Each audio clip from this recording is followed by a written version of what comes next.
This one's for Robert. Have you ever held the teardrops that have fallen from above as the angels fell to earth in spite of all their pleas and sobs? Do you ever touch the water that is salted from their pain, or the 100 million faces you collected from today?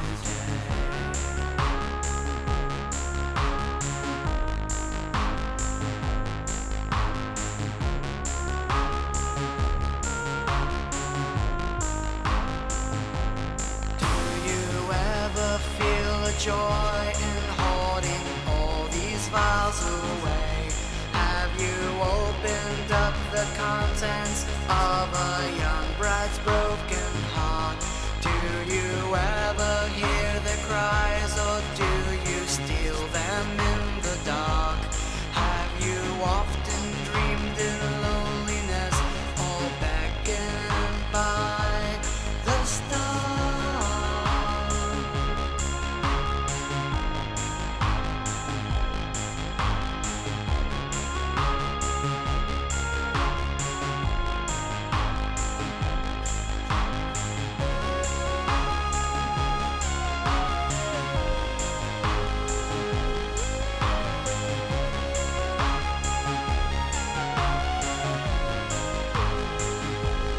Must you always follow passion? Must you claim all of the fun? When the teardrop collection you've constructed for no one, will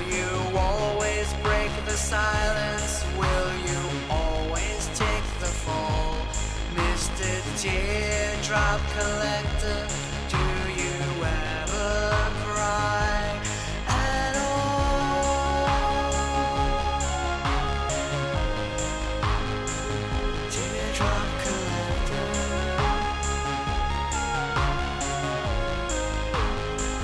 my soul deflector.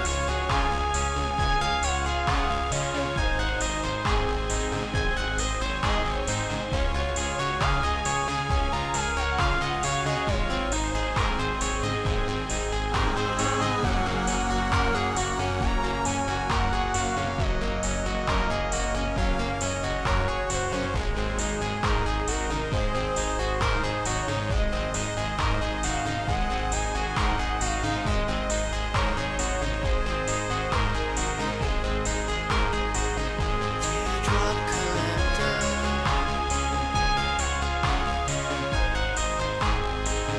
the soul deflector.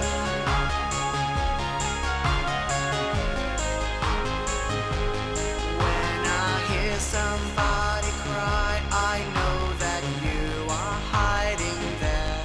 Do you wander through their emptiness to drain them of their tears? Do you feel that it is wrong to do this, or am I naive?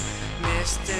Teardrop Collector, are my worth 2 cents to keep?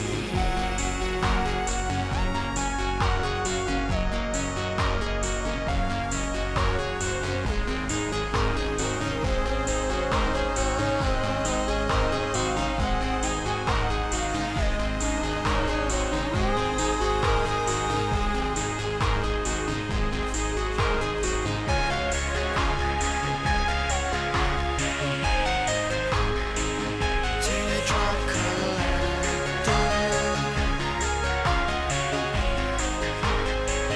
teardrop collector,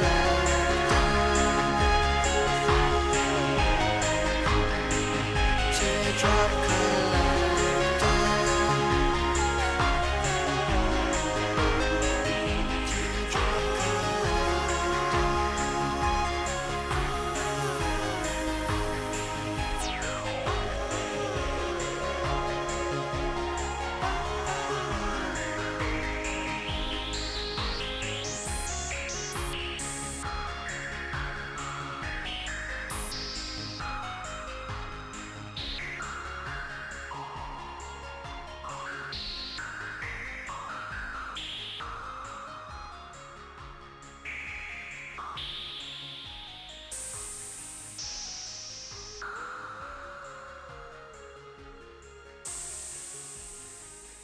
How's it going, everyone? How are you?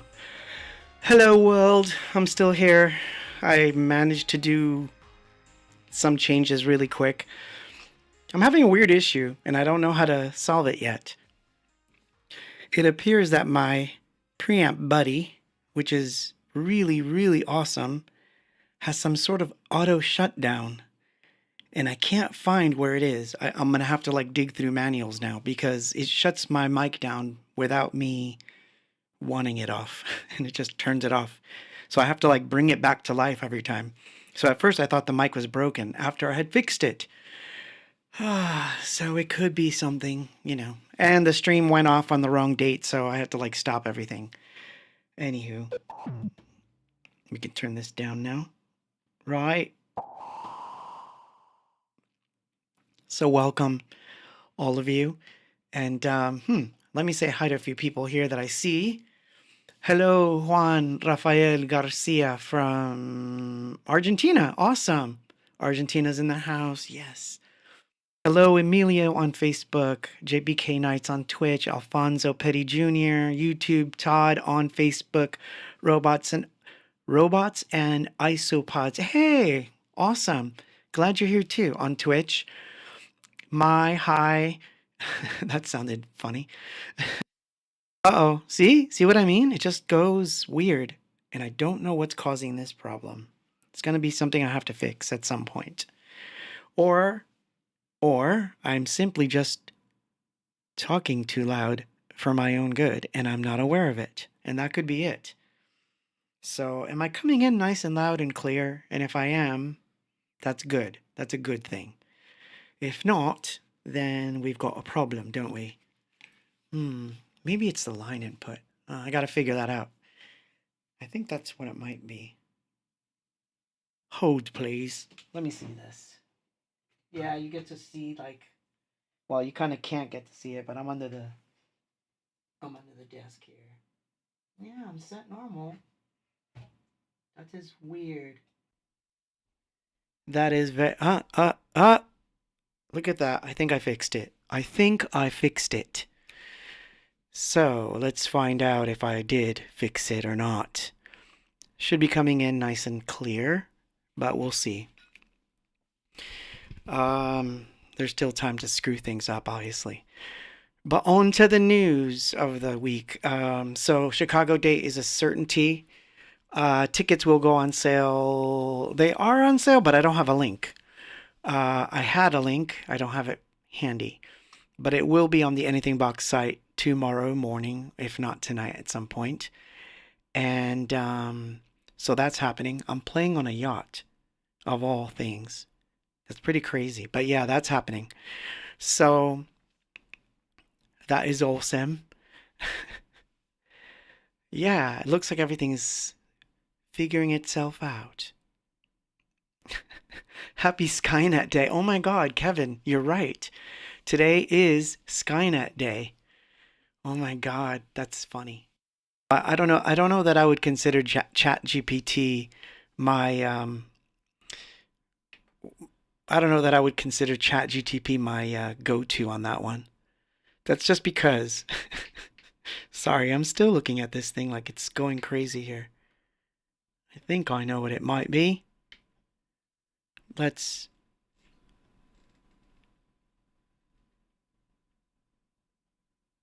Oh, that's better. Okay, it's working now. Whatever it is. Whatever it is that it's doing, I think it's working. I'm not going to play with it anymore. I should have done this earlier. But it's hot in this room, and I didn't even want to be in this room today. I was like, it's so hot in California right now, I can't even tell you. And the air conditioning doesn't work in this room. It doesn't come into this room the way it's supposed to. So it's a little on the hot side. So, anyway, yes, I was saying, sorry, I'm all over the place.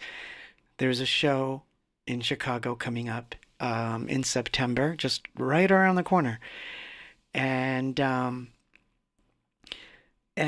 yeah, so that's been a big one. This has been the final week before I hear what's going to happen, and with all the other stuff going on. So it's a big week, big weekend, and hopefully you guys have plans and are gonna have fun and all this good stuff.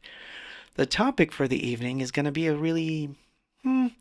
it's gonna be a revisit of streaming and all that stuff, and only because something happened where I came across this video that I watched, and it was pretty crazy. And let me hope and pray that I saved the link to the video, because of course I didn't. But at least I can tell you its title, and then you can go look for it. But it's a video I watched by an artist by the name of Kara. And I have to say, it was really strange. The video title got me. So I'm going to tell you what the video title was. It was, I invested $100,000 to create my album, and then Spotify deleted it. That was the title of the video, and I watched it, and it made me like, man, I understood that idea of, spending so much time and money on something, and then it just gets deleted by the big, stupid streaming services. So intrigued by this title, I decided that I would go and dig a little deeper, watch the video all the way through, take notes, and then see where she went wrong and some of the things that she could have done better. And it made me feel like I should revisit the whole Spotify / streaming thing again, and that we should go over my thoughts on it. Not that my thoughts matter, but it's just my opinion. I've been pretty vocal about Spotify, mostly in their defense, I might add, for certain things, and we'll get into that. But in this case, it was pretty bad, and I think it's It comes down from the top down to the same things we've been talking about for like the last couple of streams, which is what you sign and what you do is going to have an impact on what happens later. And there are a few things she overlooked, and therefore her album became kaput. So what do you get when you spend $100,000? That's what we're going to find out. So we'll come back. I'm going to play a song. I picked all the weird stuff today. So yeah, that's what I picked. So we have a 2-minute break. I'm going to play a song.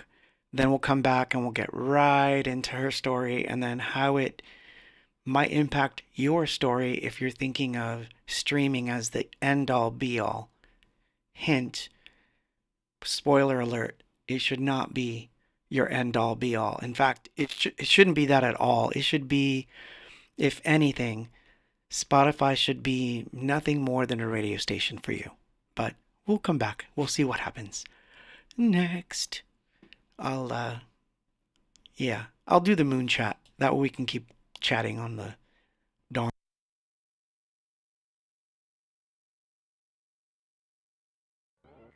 It's my time to find my soul up there and always in my side.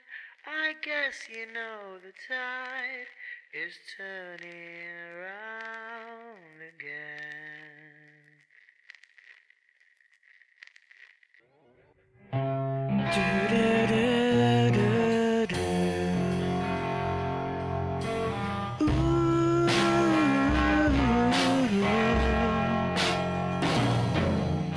They say it's going to be the longest day about just history.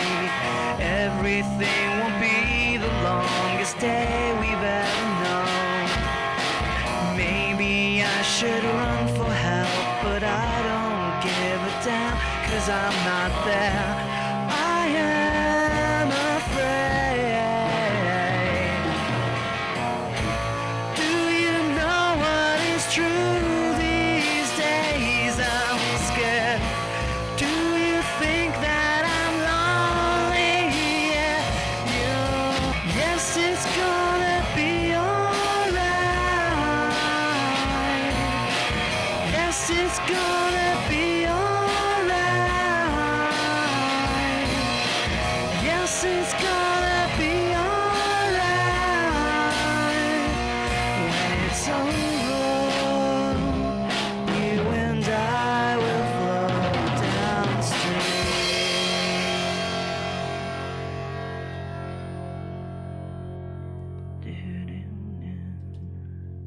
Whoa, it's a lot shorter than I thought it would be. Because I was trying to fix the mic, of course, but we're back. So, sorry. Back here, yes. Thank you. So, what happened here? What happened that she spent $100,000? All right, so let's talk about her investment. So her album, well, first of all, let me talk about her a little bit here because you should know who she is. So she does this EBM type stuff, pop. It's good stuff. I heard it. It's your typical EBM type thing. I said EBM. It's not EBM. It's the other one. Whatever. The artist's name is Kara, and her album was called Beauty and the Boss, and that later became her YouTube channel because, by the way, after her whole wild ride, she came to the conclusion that it was better to be on YouTube and promote herself that way than to be on a streaming platform for all the money that she spent. So she didn't press CDs. She did not make, massive amounts of merch. She put that $100,000 into what I would consider the streaming void. So, she paid for the best producers. She paid for the best people to film her videos, to make all the canvas films that you have to make for, Spotify. There are these little 7-second to 20-second bits, which I should do, and I never do them anyway, but that's another side thing. Who cares what I do? But yeah, so she didn't do all this other extra stuff. Well, sorry. She did all this extra stuff that she paid for. What she didn't do was invest in physical product and put stuff on Bandcamp. That was the first mistake that I saw that she made. Um, let's see. Had she pressed even 500 CDs or 500 records, she could have turned a profit of about $12,000 just from that alone, outpacing the streaming she got, which I'm going to tell you what it was. It was 1.2 million streams. She made $1,200 out of $100,000 investment. Ouch. Man, that even hurts me, man. Ooh. Streaming. I've said this a million times, but I'm going to say it tonight again, and I'm going to get into it more because I think we need to talk about it. But streaming is supposed to be your radio station.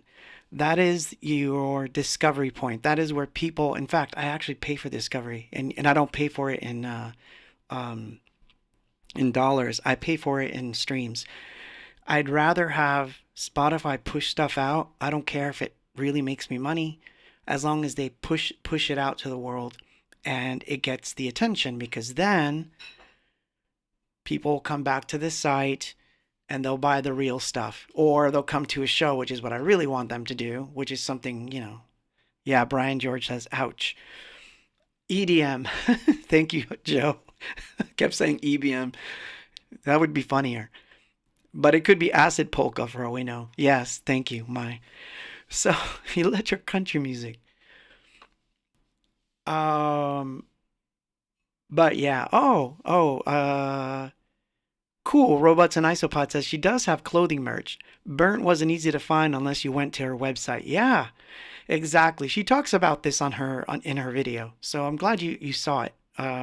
It's a good watch. Anyone that's getting into music and you're about to invest in your career, this is definitely a video worth watching.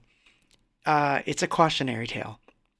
But basically, yeah, she spent a lot of money on the best stuff for the promotion part. But I have to say, I didn't see a lot of money spent, or she didn't outline it very well or very much about the money she spent on advertising or trying to do adverts. I didn't see almost any promotion money going into this album. I saw a lot of effort to get really good content. And content, someone will argue that content is king, that you got to do a lot of videos, you got to do a lot of social media, and you got to constantly post and all these different things, and that requires visual products, video, you have to do these canvases, you have to do those Instagram reels and everything else that everybody does. And there's nothing wrong with that. But if you're spending $50,000 on that and you're not putting $50,000 into the marketing of your album, there is a problem. You will wind up, at least what you want to wind up with is the right people listening to this stuff who are supposed to be yours. In other words, your tribe, your fans, the people that you want to reach. They need to know who you are and where you are first. The rest of the world will get their chance from Spotify. And that's where the money should be spent. You know what I mean?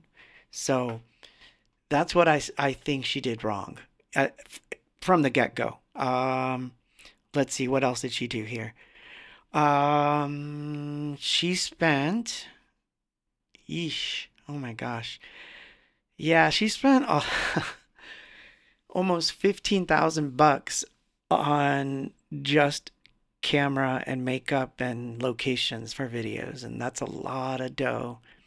Again, no physical product, no CDs, no Bandcamp. And this is a funny thing because I think Bandcamp isn't just for independent music.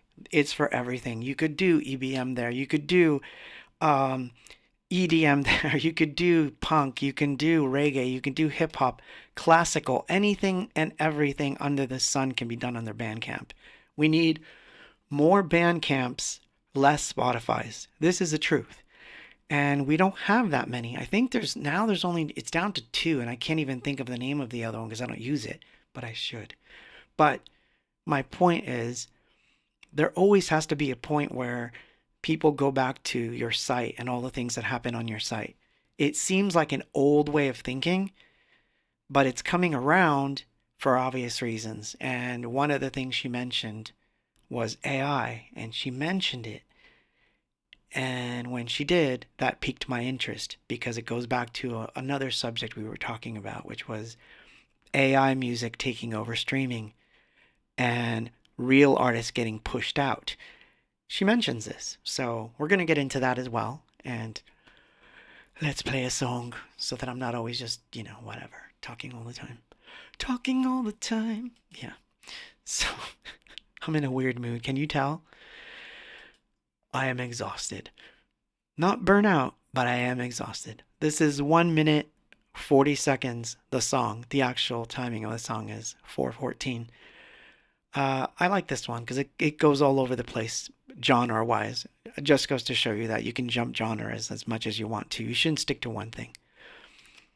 But before I go, Robots in Isopod says, on Twitch, I've avoided Spotify, but Bandcamp does not get results for me, so I think there are platforms that pay better but push out less, and platforms that push out but don't pay so much.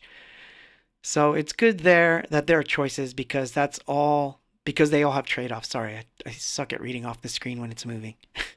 And it is moving. I get what you're saying, actually. When we come back, I'll address that because that's something that I'm gonna definitely address in this one. I'm not being paid by Bandcamp, by the way, in any way, shape, or form. In fact, I agree with Robots and Isopods' basic points. I do. They all can do better. There's something that I think Bandcamp should do that they haven't done, but I really believe they should do it. But there are workarounds, and I'll get into that when we come back. 1 minute, 30 seconds. Ooh, yeah, we'll do this one. 1, 2, 3, 4, 5, 6, 7. All good children go to heaven.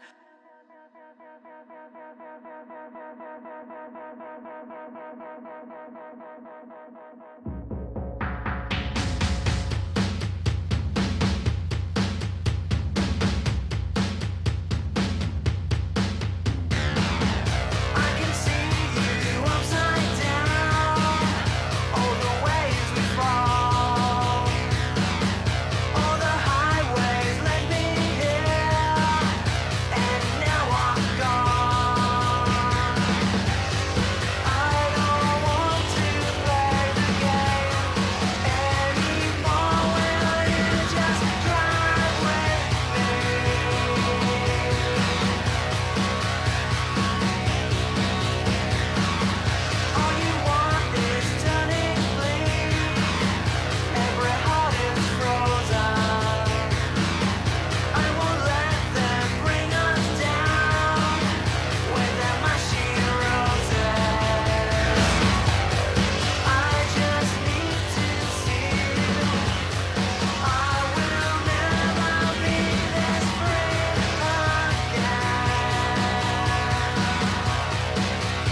Man, I am like screwing things up royally in this room.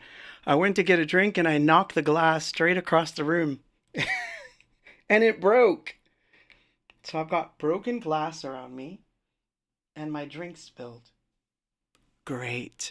That is great, Claude. What have you done? Ah, wow. So hold on.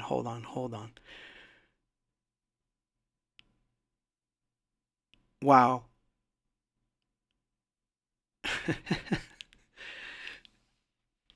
Yeah, okay. That sounds good. Sounds good, Robert. Robert's gonna like revamp the stream now, which is a good thing. So, Wendy says, I just Googled it and it said that it could have been upwards of 1 trillion had it gone to trial. Wow, that's crazy. Well, goes to show you that that's how that stuff works. We'll see. We shall see. Wow. It's hard to believe it could be that high. Yeah, no, well, it depends. It depends on how bad the thing is. And, that's what I've been arguing all along is that it's really depending on how bad the situation is. And no doubt, Anthropic did some stupid stuff, so I can't. And they're the ones that make Claude AI, aren't they? Am I right? Is that Anthropic? Or am I thinking of ChatGPT? I get those mixed up. But I'm pretty sure it was Claude AI, which is it's sucky for them, you know. But it is what it is, right? What are you gonna? They made their bed and they had to sleep in it, and that's the bottom line on that situation, But anyway, getting back to Kara here, so once again, she's basically spent $100,000 just to get the content made. Again, she made no effort in making CDs, no effort in making merch, although there's merch on her site now, but I don't think there was merch at the time. She doesn't mention it in the video. I could be wrong. I might have missed it, but I saw the whole thing. I don't remember her mentioning merch, except for when she gets to the YouTube situation. So yeah, she could have released singles on streaming platforms to hook the listeners in, like a radio station. Think of like when you're tuning into radio stations and you get music, or playlisting the right way, no bots. She does say there was no bots involved. What happened in a nutshell for her was the following. This is why this stuff got removed, if you want to know the skinny on this subject. Sorry, collecting my thoughts. So, what happened is that she had a bunch of collaborators that she was working with. And the collaborators wound up being part of a lawsuit between UMG and some publishing company on Spotify. Like it wound up being a legal battle. And so what happened was that because the names of those producers were on that list, basically her stuff was taken off Spotify in lieu of that lawsuit, which is a sad thing because technically speaking, working with other people should be a fun thing and it should be easy as pie to, do some good, what I call good paper, and have everybody sign their percentages and everything gets done. But it just goes to show you that you do everything the right way, which she did, and it'll still get taken down because the other parties are represented by somebody. So it's, I've said this before, I'll say it again, I'll say it a million times. Always, always try to be the controlling party if you can. If you can't, realize that all the publishing interests that that person's tied to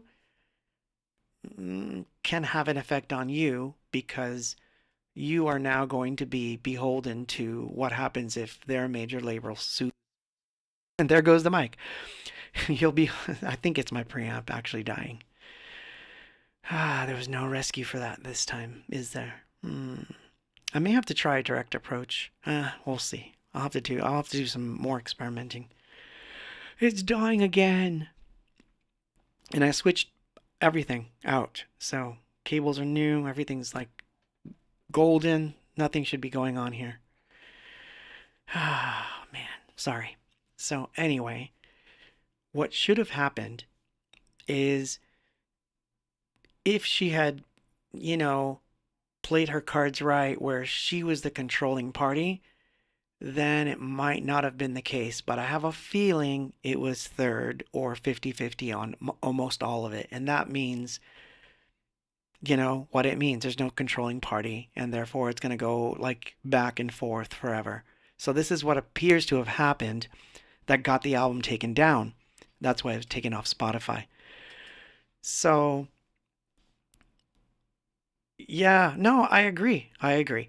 Well, I mean between parties, like so. Let me explain that. So, like, if I write a song with someone and I say I'm gonna write the music, you're gonna write the words, it's gonna be 50-50. It sounds like it's 50-50, but one of us should be the controlling party. And I would argue that the one that has the least amount of agreements floating around in the universe should be the controlling party, just because it'll make life easier later. So it's like literally 51-49. That's all you have to do. It means that if something were to happen, you're at least the controlling party. And since you have no agreements to worry about, you're protected. And this is, thank God I thought of this stuff a long time ago, because if I hadn't, I'd be screwed. So, yeah. Also, it was Claude AI. Oh, nice. So, this is something else you mentioned. So, several of her songs had gotten taken down because she was accused of botting or, paying for false streams using bots. Now, she emphatically says she did not do that, and I believe her. I don't have any reason to doubt that she did this because she didn't put a lot of money into promotion stuff from what I saw.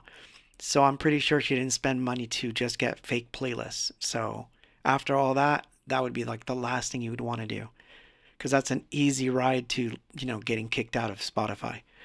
So I don't think she did that, but she was accused of it, and that's why some of the songs were taken down. Why is this a problem? It's a problem because she mentioned that she noticed that AI generated content is never taken down, even if you complain about it. And this is something I've seen on a larger scale. And like I said, it's slowly ramping up. It's happening very slowly, but you can see where this is going. Spotify is favoring AI generated content because more than likely, and I can't be sure, but more than likely, they're the ones generating that content. Let's face it, if they get a viral hit with an AI generated piece of music that sounds like, I don't know, let's say Depeche Mode, they don't have to pay anyone. So that's free free advert money for them that they don't have to share with anyone else, except for, and this is the funny part, except for the major labels who have their pockets in Spotify. They would gain from this. So it's kind of a conundrum, right? Because you think to yourself, well, if there's an AI version of Kara floating around and Spotify doesn't do anything about it, then she's not getting the money for it. Spotify is getting all the advert money, and then labels she's not even signed to. Do you understand what I'm saying? Even a label that she's not signed to would be getting money for the AI generated versions. So she would have no choice but to go try suing. And of course, you know how hard that is. It's not easy. So that's something she mentioned in the video. And this led her to believe that from then on, the only thing she could really do was to move to YouTube, which she claims pays a little better, but the parameters are different. You can't really be, you can be an artist on YouTube. I'm not saying you can't, but I don't like that as I don't like the idea of pivoting from streaming just to YouTube. There's many reasons why I wouldn't do it, and there's many reasons why I might. I could say that I could kind of go in either direction, and we'll explore that too because that's important. But getting back to the original argument that robots and isopods made, God, I'm all over the place. It's because I'm looking at broken glass. So thank God there was not a lot of liquid, and it appears to have gotten only on a piece of paper, which is funny. I digress. Anyway, I love you folks. Thank you for joining me this evening. We're chugging along here. I'm going to play a song and I'll come back. This is Clean from The Universe is Expanding. Whatever that is. Visuals.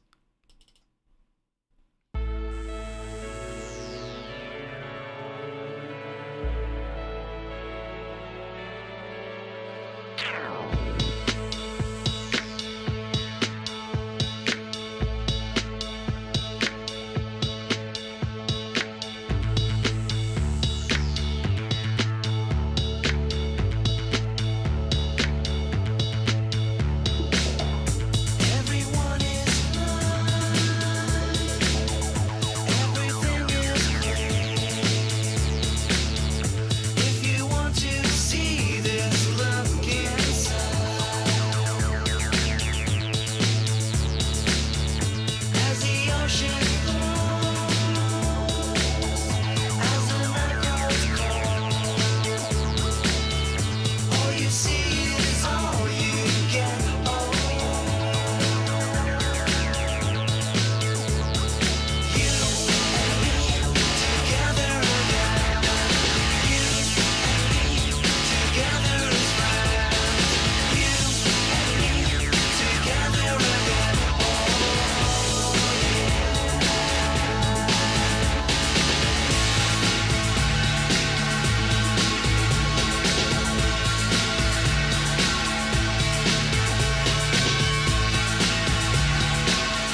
I'm back. I had to that wasn't on purpose, by the way. But I love when synchronicity happens, even during the bad stuff. Here I am playing clean while I was trying to clean the tea all over the frickin' rug. So, funny enough, it only went into my printer paper and most of it absorbed it, which is kind of funny. So it's not on any of the studio gear, which is good. Oh, what a night. This happens, you know. Nothing ever goes as planned on this stream. You realize that, right? It never goes as planned. Oh, man. So where were we? So yeah, so Kara gets her album taken down from Spotify after she gets banned from certain tracks. So it started off with tracks, and then one by one, then it became even more difficult for her to find her own songs on on the algorithm. So it was a whole weird thing. You got to hear that part from her because I got kind of confused there. She was basically saying that even when the songs were taken down, it was hard for her to find whatever their old URLs were, which kind of tells you should take stock of the URLs of all your singles and stuff. But I realize that's really difficult. For me, that would be like 200 different URLs I have to keep track of.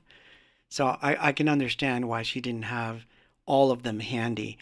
But I would say that it's a good idea to make sure your ISRCs are sealed in, that you have them on a spreadsheet somewhere. Yeah, I know, spreadsheets. Like, oh my God, you're talking about spreadsheets. I don't like them either, but they're a necessary evil sometimes, as are letters and as are documenting everything that you do, so that when a rainy day comes and it has to be done, at least you have your ammunition.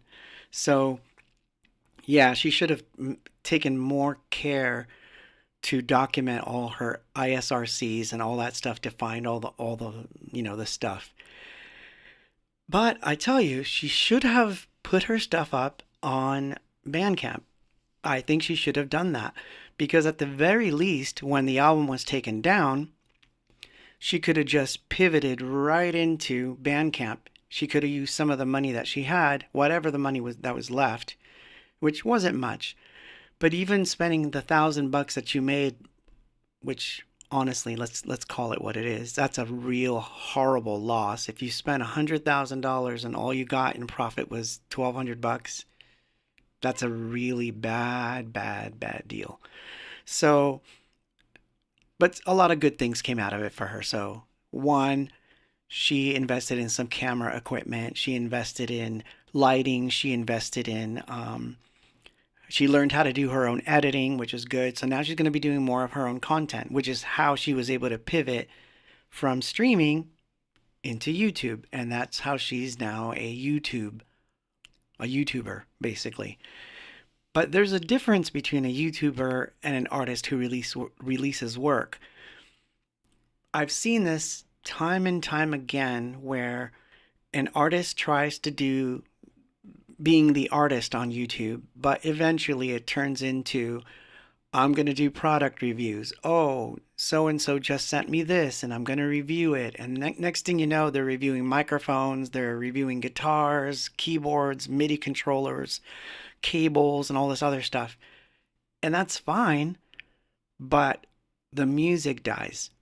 So if you're going to do it, if you're thinking that YouTube is the answer, then you have to think of it differently. I would say that then you have to think of it like a creative would think of YouTube.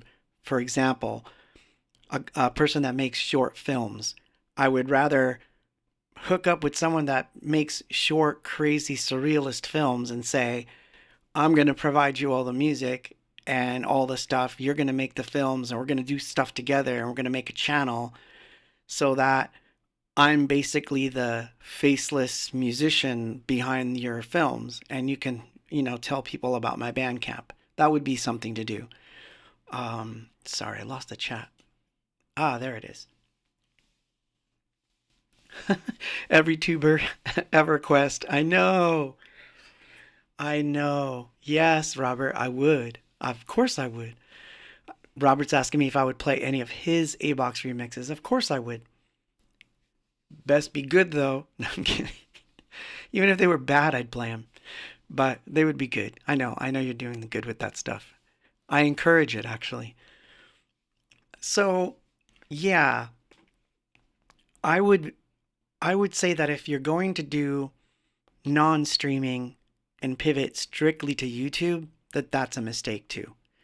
Especially on YouTube where you could have links to your own stuff. So, in the end, I think what she discovered, and we're not done with the story yet, but it is what happened. The basics of it is she spent $100,000. She tried to put this record out. It was out for a year. Then it gets shelved by Spotify of all people, and that means all the streaming services basically, because it starts to go down the road.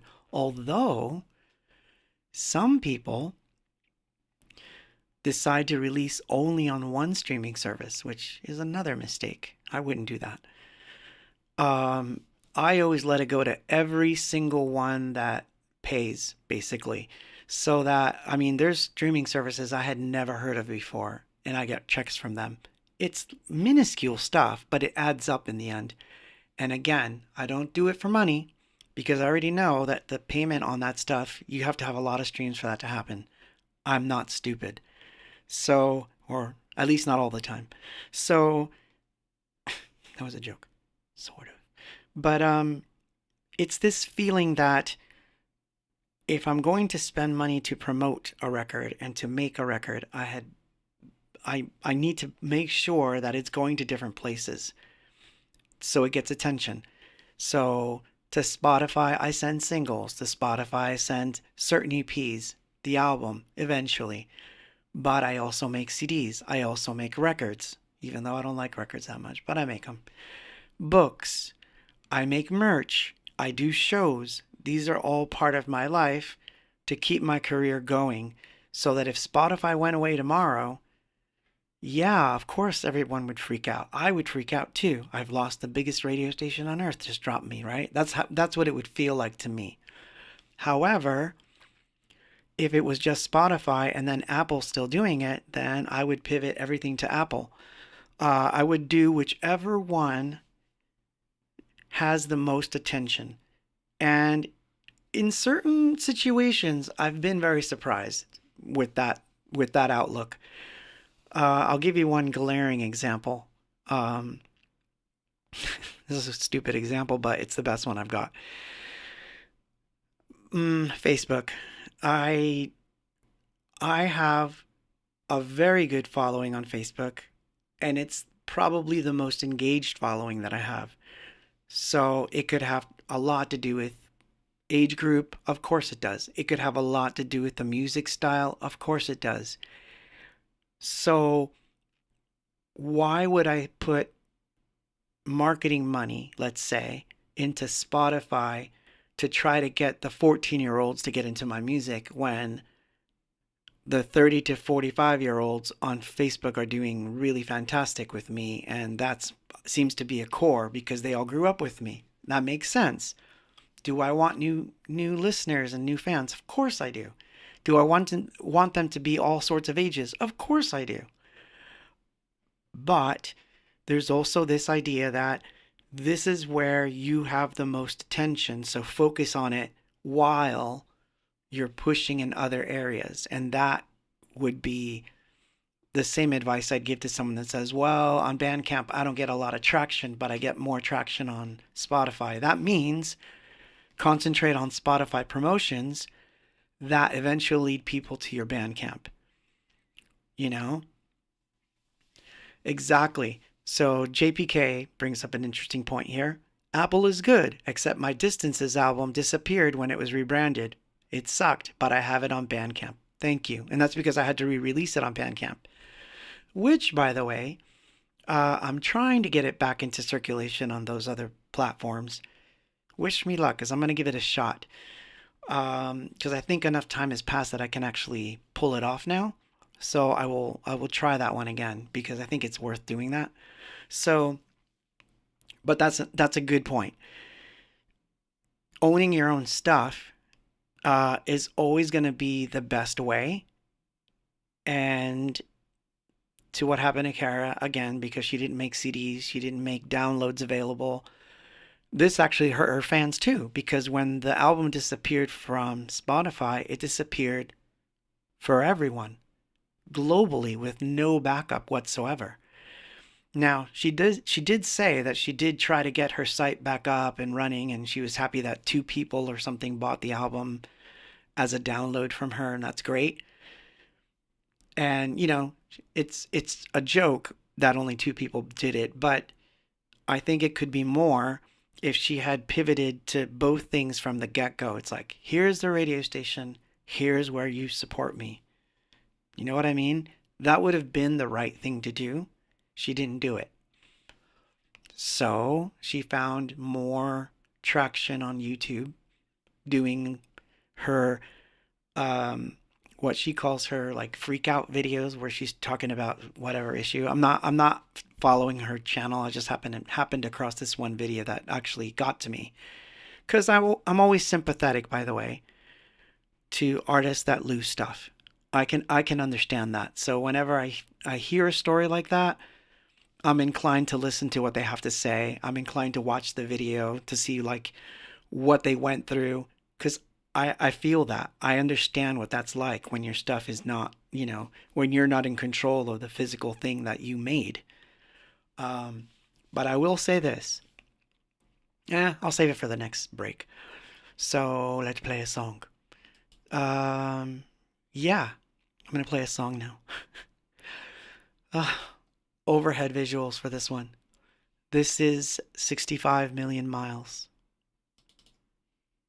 I heard from the station you're leaving tonight. I knew it would happen someday. Still I feel so numbed. You're going home.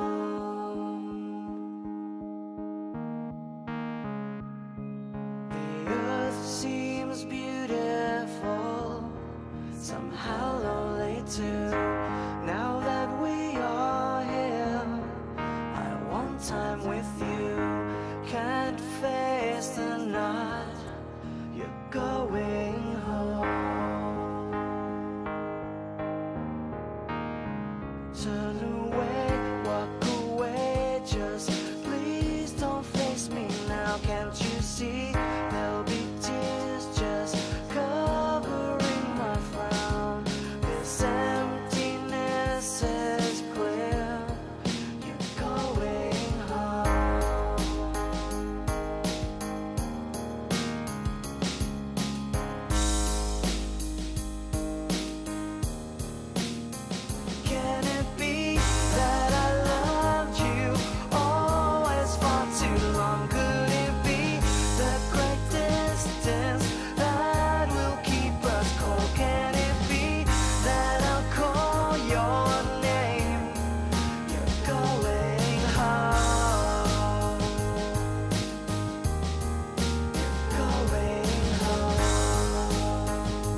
We hope you've been enjoying tonight's featured group, Anything Box, as we wrap things up with a Ha! final song. That's funny. Next week on The Lonely Hour with the Doctor, we'll be I miss you, presenting the Brooks. notorious BOX. Thank you and good night. I should have left that one for last. Oh man, so what else is gonna go wrong? So I have another glass here, but I put it way back here so that I have to physically grab it to grab a drink. That seems to be the only way that I can keep myself from destroying this place. And now I just want to. It's like I'm like, just like tear it apart.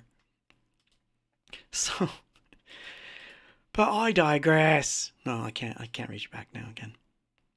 So, social media.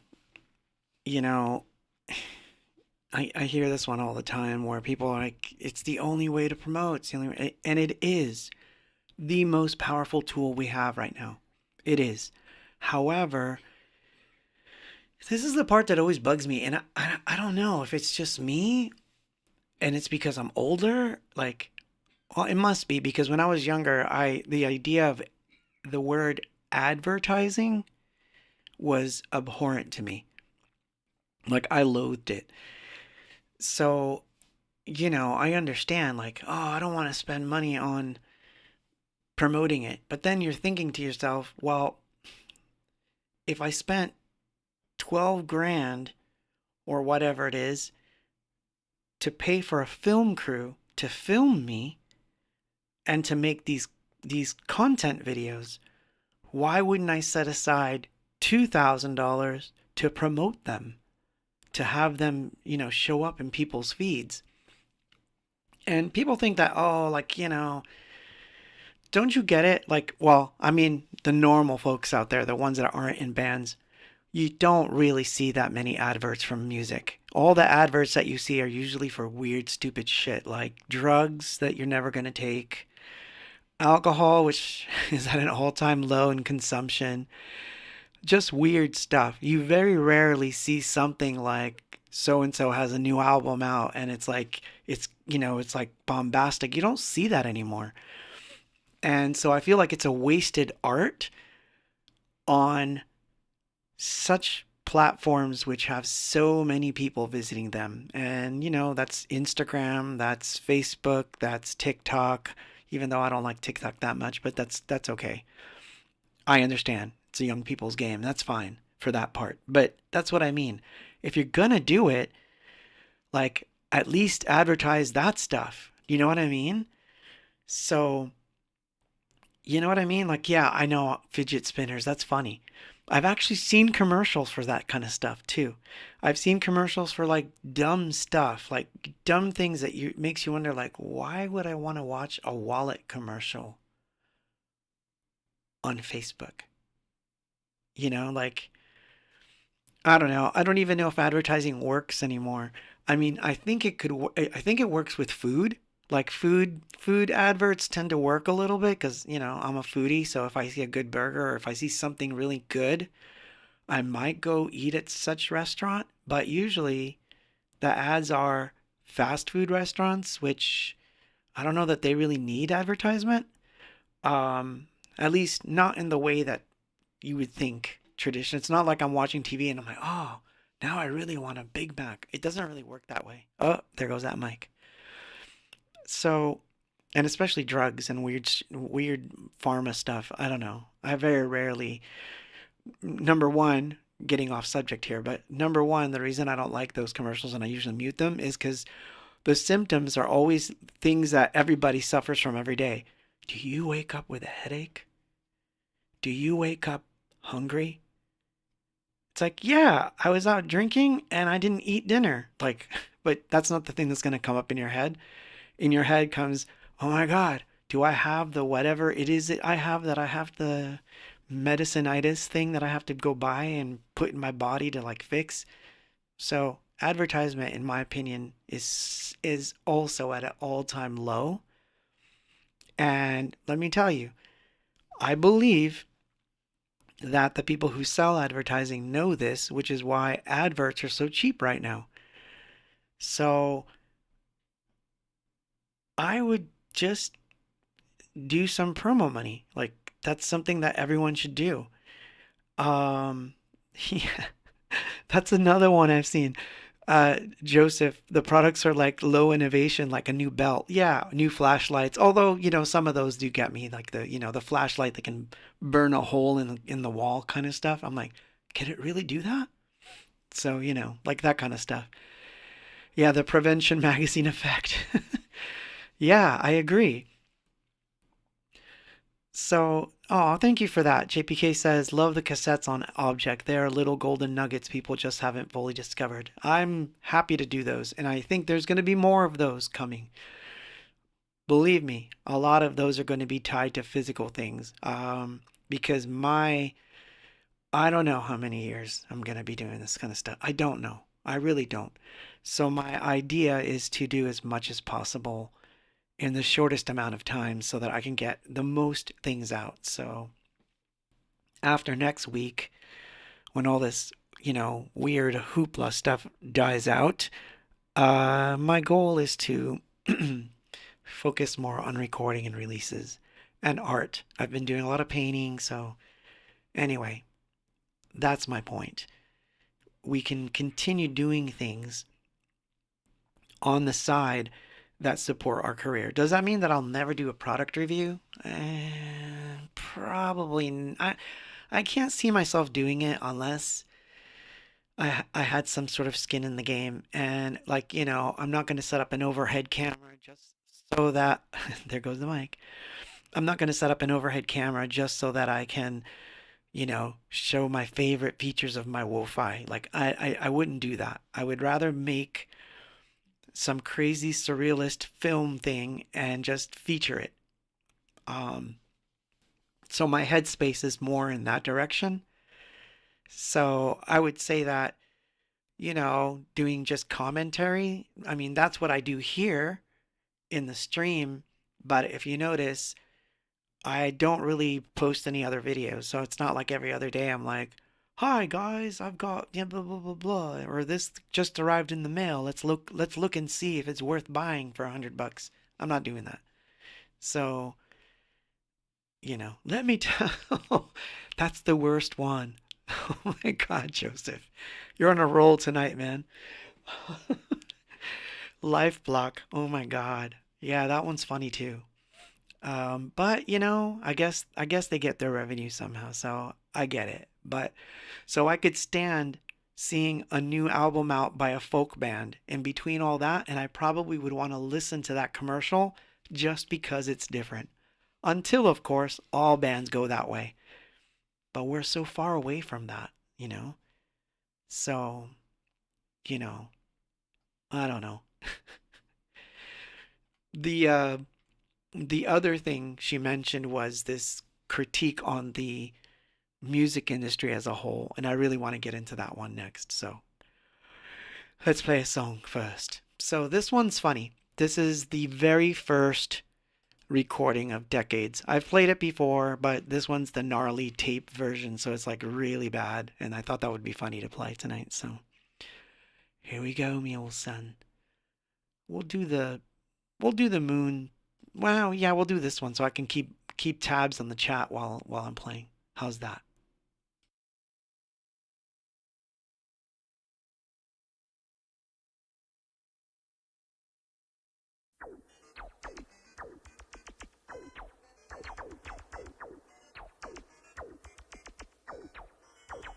I hear a sound in the corridor, a screaming child I can't ignore.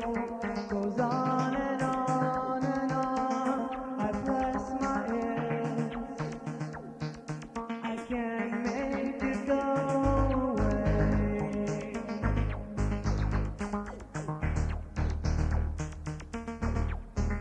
Do we understand that this is life?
funny enough. Oh, what is this? What does this mean? Oh, it means you should do whatever the diggly do says to do and subscribe and all that good stuff. That's what that means. Thank you once again for being here tonight and keeping me company. This week has been the hardest of the weeks because so much is pent up for next week. But in a very unique way, I'm not unhappy at all. I'm actually like anxiously happy to get going, you know. But I'll bet that one's funny, my. Ah, and thank you. A special shout out to Koki. That was nice of you to say, man. Thank you. So yeah, no, the new version. Oh, it's the same. It's just I have to do it a key or two lower so that I can hit the notes because I'm not that young anymore. It was like it's a hard one. I would have to practice a lot to hit those notes again because obviously as I've gotten older, I'm lucky that I don't have old man voice. Remember we talked about old man voice? I don't have old man voice, which is good. I don't lapse into, endless vibrato and, I can only it's just that the high upper range it has a more distinct cutoff now, but I can actually go lower, which is interesting. I have never been able to go lower, but now I can. So, I don't know. I think the voice has gotten better personally, but it's just my opinion. I still can't hit that note because that note is hard. But who knows? Maybe a 12 shows in a row with doing the song gets me in the mood, and then I'm like, oh, okay, I could do the higher bits. But anyway, I digress. Yes, it's behind me. Hopefully I don't spill it all over myself.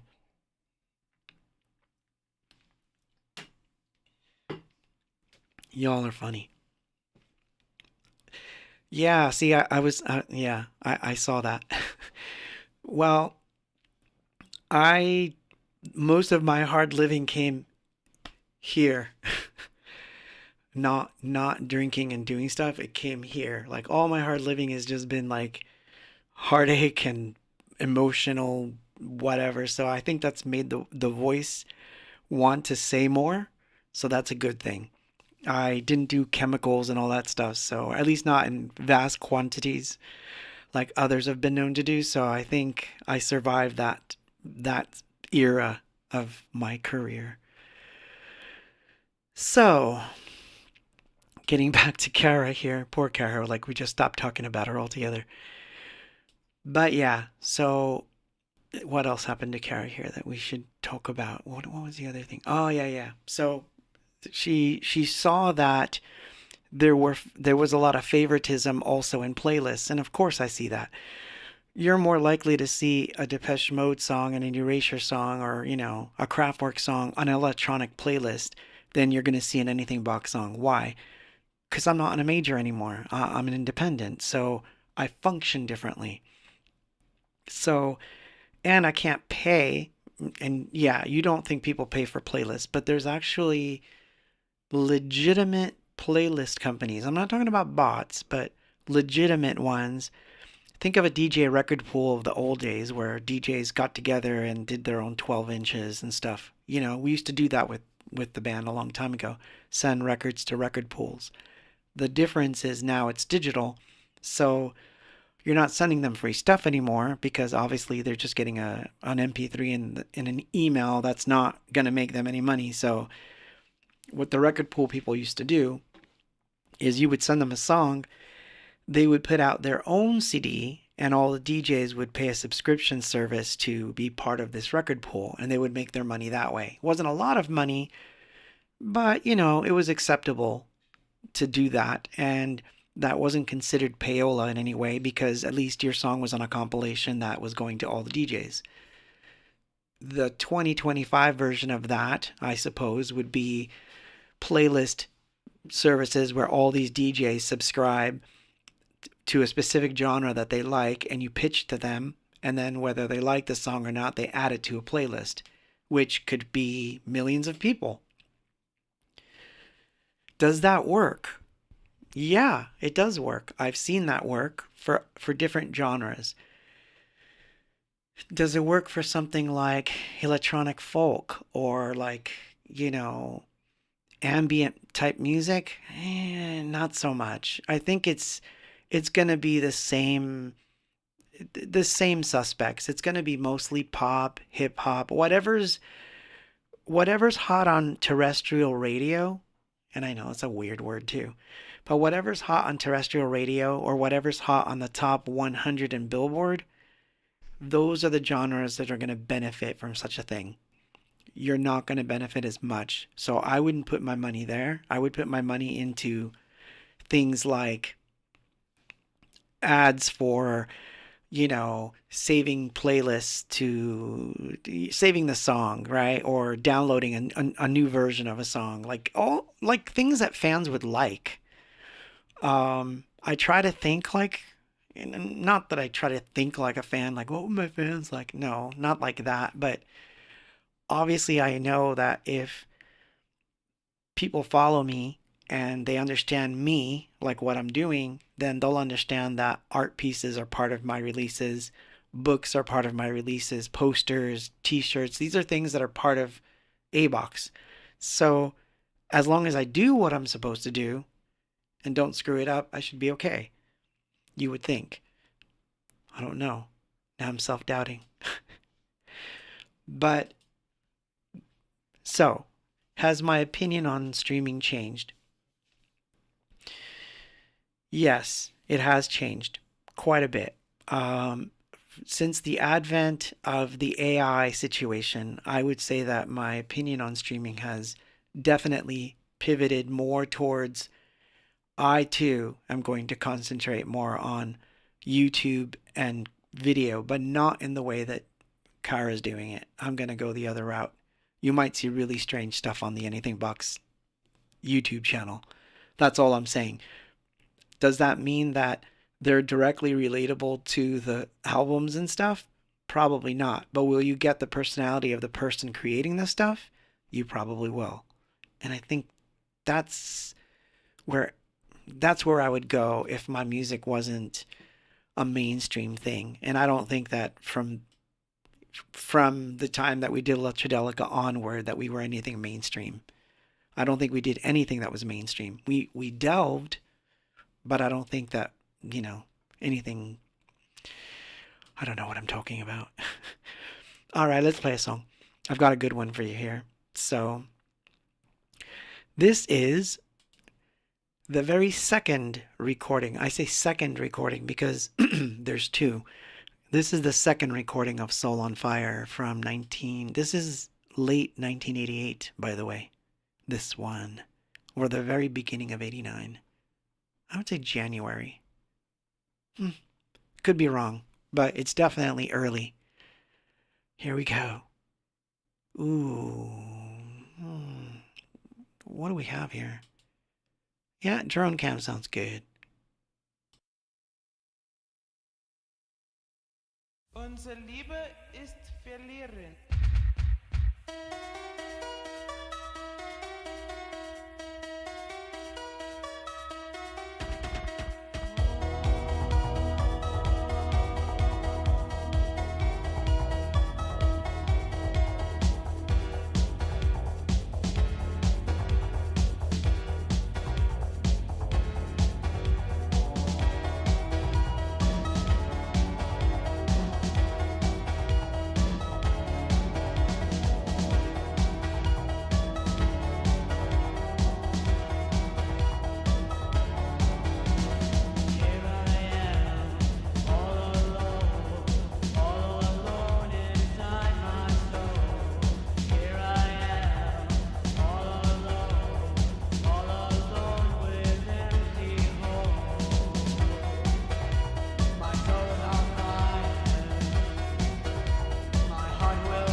my soul will burn.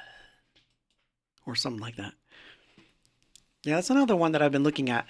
So, did I tell you that I found all the sounds to all of the old ones? Like the original sounds from the original cartridges, which is really fantastic. Because it means that if I like this version right here, if I wanted to recreate this from scratch, I actually could now. Um, Maybe the drums would be a little difficult, but not really. But as far as all the instrumentation, yeah, I have all the sounds now. Even to Living in Oblivion and Kiss of Love and all that stuff, which is crazy. I found, I would say I found 99.9% of the sounds. So that's made me happy. I'm still cataloging because I fell behind. So, oh, George says, what version was that? That was the very second recording I ever made of the song. That was the second time I ever set it down to tape. Um, so it's like an early demo. A lot of people don't know this, which is funny, but this used to be called The House is on Fire. And we just thought it was kind of like funny at the time. It was like our poking fun at house music when we were young, and then we decided to turn it into a much more serious song in the end. But it wasn't always a serious song, it was a funny song. But yeah, so that's the first time we set it to tape, basically. Or I should say the second time. The first time I've played before as well. And I think, am I right? Hold on. Hold on to that thought. Because I might be wrong about something here. This is funny because I can fact check myself. Which is funny too. It's on Artifact. Hold on. I think it's the first. Oh, actually, yeah, I think it is actually the second recording. I think I'm right about that. Dusty Spin says, any remasters of Peace coming in the future? I can't answer that one, man. I don't know. I can tell you this. There's remixes of Living in Oblivion coming. And stems, so that anyone that wants to remix it will be able to. That's coming. That's literally something that I'm working on. So that should see, the roof is on fire. Wow, funny. Irakundo says, wait, did you say 1980 that song? No, not 1980. But it was like, that one was written around 87, 88. And we used to call it House on Fire. And we didn't even have it on cassette for a long time. It wasn't until 89, late 87, early 89 that we recorded it on tape. The version you just heard. And there's another version floating around that is from our DAT, but I can't find that one. I haven't found it. There's a couple things on the early demos I still have not found. Robert, if you're listening, I still haven't found Come Away from the original DAT demos, which I think is really cool. Or Everybody Has a Wish from that time period. I still don't know where that is, because those are really cool, man, and I can't find them. So, but I try my best to go through all the old tapes and all that stuff and then play those on the stream, So with that said, let's go back to our topic and then, start closing things off here. So what was the lesson? Well, we can always learn. I always recommend watching the videos where people admit that they did something that was not the way to do it, and they would term it a failure, but what they learned from it or what they gleaned from that failure is more important than the actual failure, because it's really easy to say, oh, you spent $100,000 and you only made $1,200. What a fool you were. Not really. Not really. There were a lot of things that she took away from it that I found endearing, and I'll tell you what they were. One, She wound up getting married and having, a family. She wound up discovering that she liked editing, which is something she didn't know before that she liked. She liked editing her own content, so that made her invest in her own career as an editor.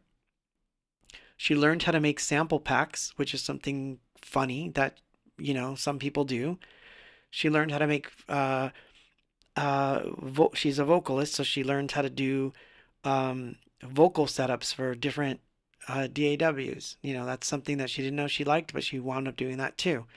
So I think those are good takeaways from the failure, and she's slowly bringing that money back up through her YouTube channel. So in the end, it was good, but she lost an album in the interim because she doesn't really have plans to re-release it. I disagree with that. That's not what I would do. What I would have said was, count your blessings that you have a finished record. Get in contact with all the people and writers involved. I'm sure you can figure out a way to do the royalty splits in a simple way. There are services that you can pay for that do that and do it really well. And re-release that record at least on your own site as a download. I would say that would be a good idea.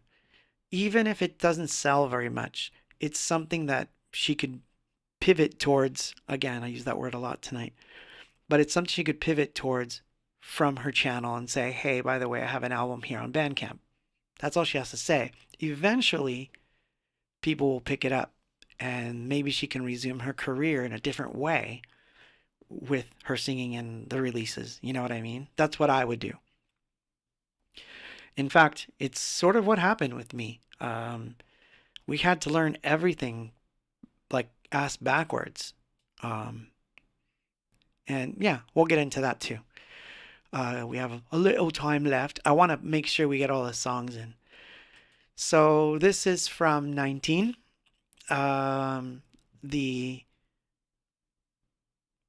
Argentine version, which is coming to the US. So the next three actually will be similar teas. So I don't know what I'm saying. Drone cam, save me. Save me, drone cam. Save me. Save me, Moonshot. Thank you. This is It's Your World.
there it goes. Ah, came back. I was like worried. I'm like, oh, did it die again?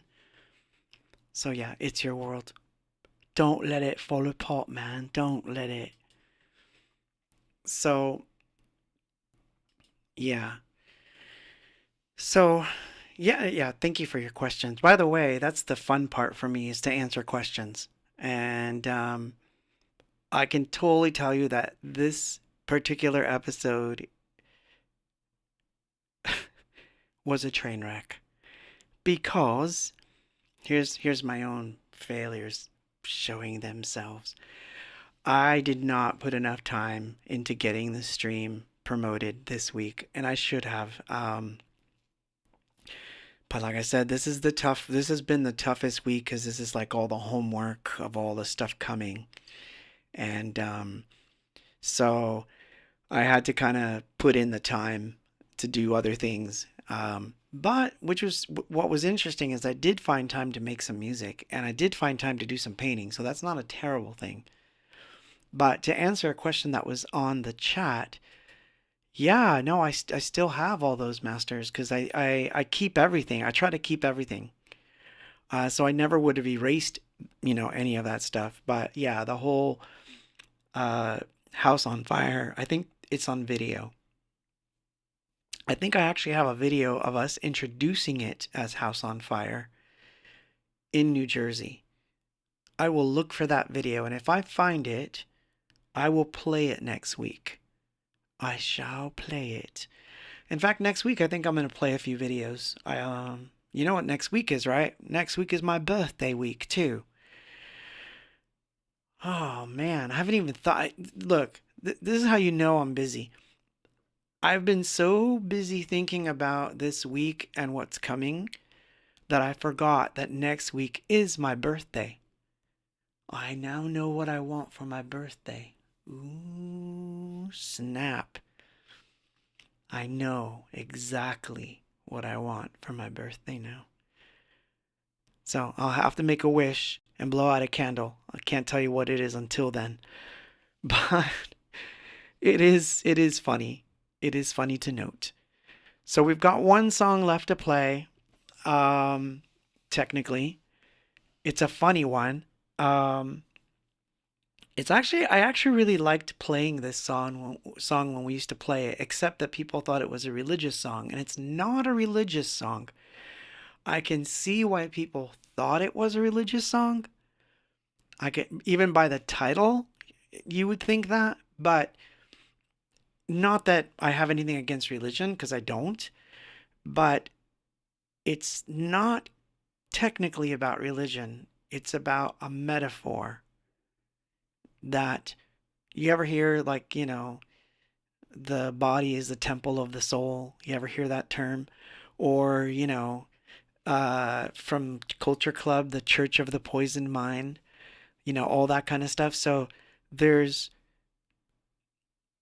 churches and sanctuaries within ourselves, and who we choose to let in to those sanctuaries is up to us. So that's sort of where this is headed, but it's tongue-in-cheek. So I think it's funny because it's tongue-in-cheek. So I'm going to play this song, and maybe we might have time for another. But I'm going to play this song, and then, I'm going to just say bye. But I'm going to say this. I wish I had the... Actually, while the song is playing, I'm going to see if I can find Kara's video, and then I'll put the link in the comments, because I think you should watch it. I think it's a good watch, and at least you'll understand where she was coming from and how it roped me in. So while we're listening to that, I will do the drone cam. Here's Welcome to My Church.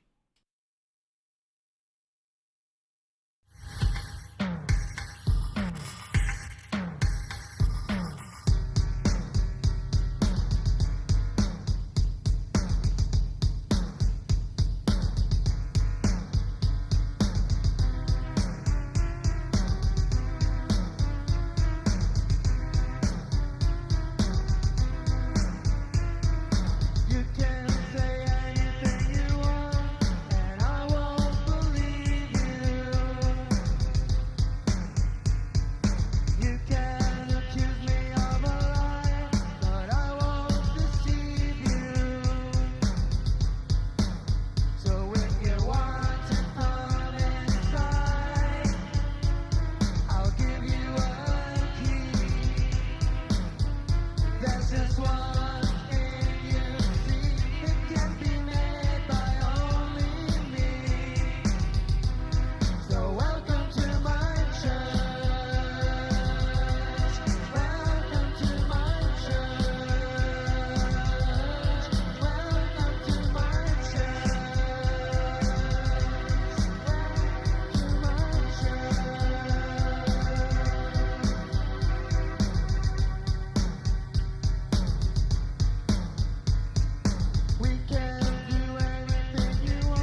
I always like the funny thing that we used to do because we didn't know what we were doing, right? So, but I actually like that we didn't know what we were doing because it has an innocence to it. So towards the end, we would just like crank it up, keep cranking it up, and crank up the reverb, crank it up until it starts to distort and turn into a big giant mess, and then you just. I like that. I still like that. People don't do this anymore. So anyway, I digress. Another glass that I get to break at some point.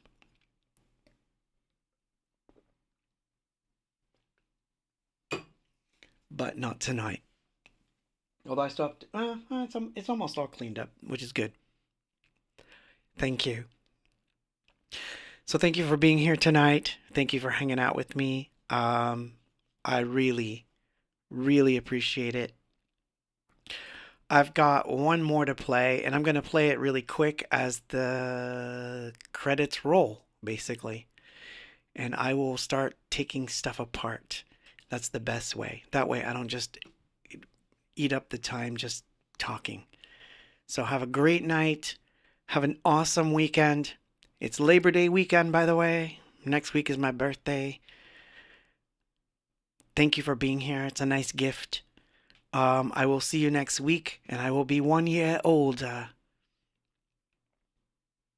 Interesting. Anyway, well, thank you so much. Anyway, here you go, me old sons and daughters and craziness.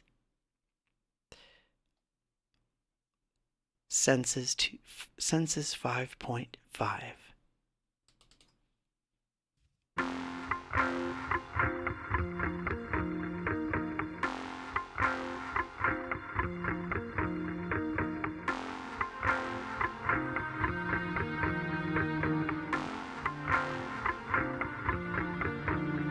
My senses have awakened once again. Collectively they seek out to defend all the things that I have been before. Filter all the past wounds through my door. What can I do? What can I say? Perhaps you think I've gone and lost my way. I used to think like long ago. Dreams must end, how could I be so wrong? I was draped in closure, you gave me a whisper. Took me in from shadows to absorb the tragic. I was out of focus, you have opened my eyes. I was just illusion, you have sculpted new ways. Inside a story, with your senses,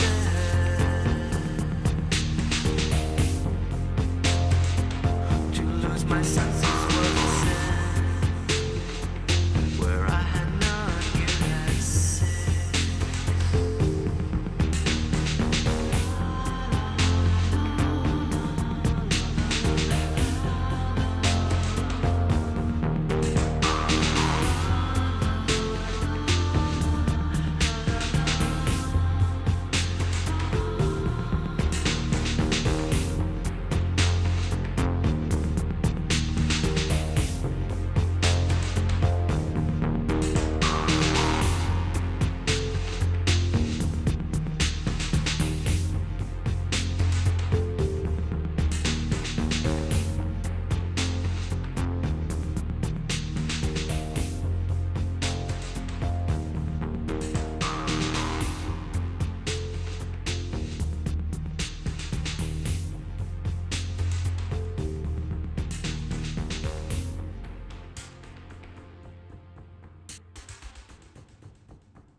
I'm part of it.